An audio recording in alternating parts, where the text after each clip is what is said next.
21 सितंबर 1945 की रात मैं मर चुका था। सेत्सुको। सेता अपनी छोटी बहन को याद करते हुए कहता है और फिर वो अपनी आखिरी सांसें लेता है। कहानी अतीत में जाती है। युद्ध का समय था। शहर पर से विमान गुजर रहे थे। सिपाही सभी को किसी शेल्टर में जाने के लिए कह रहे थे।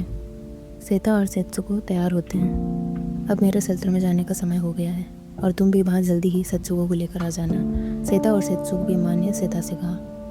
सेता उन्हें जल्दी करने को कहता है। फिर वो शेल्टर की तरफ चली जाती हैं। सेता और सेत्सुको अभी भी घर में ही थे और सायरन बजा। बमबारी शुरू हो चुकी है। जैसे तैसे करके वो घर से बाहर निकलते हैं। आसमान से आग बरस रही है। चारों तरफ आग और धुआं है। घर जल रहे हैं। कोई राख का ढेर बन चुका है। लोग मर रहे हैं। सेता और सेत्सुको नदी के किनारे गांव के बाहर एक ब्रिज के नीचे छोटी सी जगह पर जाकर छुप जाते हैं। तभी बारिश शुरू हो जाती है। सेता सेत्सुको को लेकर पुल पर जाता है और देखता है सारा गांव जल चुका है। एक सिपाही आकर सभी को स्कूल की तरफ जाने को बोलता है। तभी एक औरत सेता को आकर बोलती है कि उसे अपनी माँ के पास जाना चाहिए। वो काफ़ी ज़्यादा घायल है। सेता अपनी माँ के पास जाता है। वापस आकर वो सेत्सुको को बोलता है कि उनकी माँ हॉस्पिटल में है और वो अभी उनसे नहीं मिल सकते, लेकिन वो जल्दी ही ठीक हो जाएंगी। उनकी माँ की हालत काफ़ी ज़्यादा ख़राब थी और शाम होते होते वो मर चुकी होती हैं। पर सेता सेत्सुको से कुछ नहीं कहता। सेता का घर जल चुका था। अब वो दोनों अपनी आंटी के घर रहने जाते हैं। सेता की माँ ने अपने घर की ज़मीन के नीचे कुछ खाने का सामान छुपा कर रखा था और उसमें एक सेत्सुको का कैंडी बॉक्स भी था। वापस आकर सेता आंटी को अपनी माँ की मौत के बारे में बताता है। वो बताता है कि वो नहीं चाहता सेत्सुको इस बारे में जाने। अब सेता और सेत्सुको को आंटी के घर पर काफ़ी दिन हो चुके थे।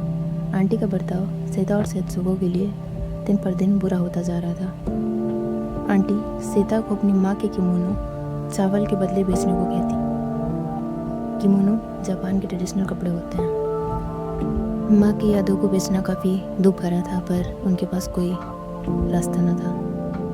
थोड़े चावल सेता को देकर वो बाकी अपने लिए रख लेती हैं। आंटी हमेशा अपने पति और बेटी की तारीफ करती रहती हैं। सेता और सेत्सुको को नीचे दिखाती हैं।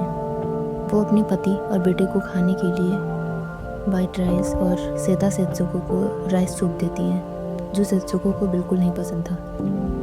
मेरी बेटी और पति इस कंट्री के लिए बहुत कुछ कर रहे हैं और तुम दोनों सिर्फ इधर उधर घूमते हो। अच्छा खाने का हक सिर्फ उनका है, आंटी ने कहा। सेत्सुको से रहा नहीं गया और उसने कहा, लेकिन वो चावल हमारे हैं। फिर आंटी ने सेता और सेत्सुको को डांटते हुए कहा, अगर तुम्हें शिकायत है तो अपना खाना अलग बनाओ। आंटी से परेशान होकर सेता और सेत्सुको उनका घर छोड़ देते हैं और रहने के लिए कहीं और चले जाते हैं। अब वो नदी के किनारे एक छोटे से कमरे जैसी जगह पर रहने लगते हैं। अगली सुबह सेत्सुको ज़मीन में कुछ बना रही थी। तभी सेता आता है और सेत्सुको से पूछता है कि वो क्या कर रही है। सेत्सुको उसे बताती है कि वो एक ग्रेव बना रही है उन फायरफ्लाइज के लिए जो रात में उनके साथ थे। सेत्सुको सेता से कहती है, हमारी माँ भी ग्रेव में है ना? सेता की आंखों में आंसू आ गए। आंटी ने बताया था मुझे कि हमारी माँ मर चुकी है और वो अब एक ग्रेव में है। सेत्सुको कहती है। खड़ा रहा। सेता बस में खड़ा रहा। दुख का एक बोझ उसके दिल पर आ गिरा। फिर वो सेत्सुको से कहता है, एक दिन हम माँ की कब्र पर जाएंगे। अब सेता के पास खाना ख़त्म हो चुका था। वो एक किसान के घर उसकी मदद लेने के लिए जाता है, लेकिन वहाँ से उसे कोई मदद नहीं मिलती।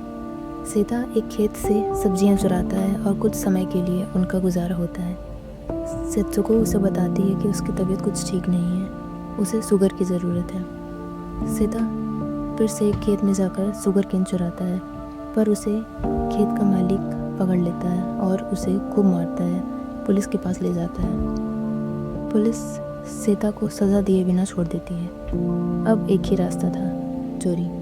अगले दिन बमबारी के समय सेता गांव में जाकर लोगों के घर से खाना चुराता है और उससे सेत्सुको का पेट भरता है। काफ़ी दिन तक यही चला।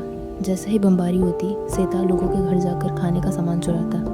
वापस आकर सेता देखता है सेत्सुको बेहोश होकर नीचे गिर गई है। सेता सेत्सुको को डॉक्टर के पास ले जाता है और डॉक्टर सेता को कहता है सेत्सुको को खाने की ज़रूरत है। सेता सेत्सुको को घर लेकर आता है। अगले दिन सेता बैंक जाता है और उसे पता चलता है कि जापान वॉर में हार गया है और उसके पिता भी मर चुके हैं। सेता घर आता है और देखता है सेत्सुको ज़मीन पर लेटी हुई है और उसकी तबीयत खराब है।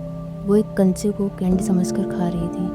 वो एक पत्थर के टुकड़े को राइस बॉल कह रही थी। ये सब देख के सेता परेशान हो जाता है और उसे एक तरबूज का टुकड़ा खिलाता है और बाकी बचा हुआ हिस्सा उसके हाथ में देकर बाहर चला जाता है। सेत्सुको फिर कभी नहीं उठी।